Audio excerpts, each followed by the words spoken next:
Сәлем достар, бүгін сіздермен красный бархат пирогын жасаймыз. Видеоны аса лайк басып, жаңадан рецепт жібермесін тіркеліп, қоңырау белгісін басып кетіңіздер.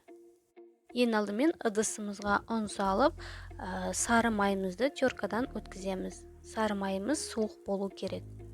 Сары майымызды теркадан өткізіп, араластырып алып, какао саламыз, разъединитель қосамыз.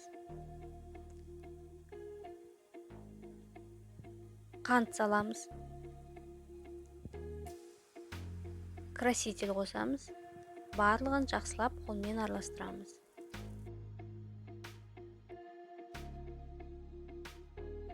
Шамалап су қосып, қамыр илеп аламыз.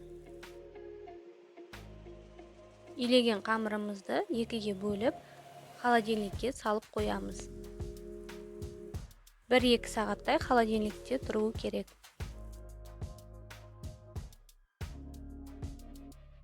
Қамырымыз дайын болғанша салмасын дайындаймыз. Творожный сырға қант қосып, жұмыртқа қосып, барлығын жақсылап араластырып аламыз.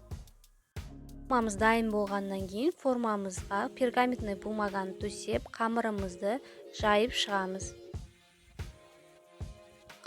Қамырымыздың үстіне салманы құйып, бетін тегістеп шығып, екінші қалған қамырымызды алып, теркадан өткізіп, бетіне сеуіп шығамыз. 180 градуста қызып тұрған пеште 45 минутта пісіріп аламыз. Пирогымыз өте дәмді болып шығады.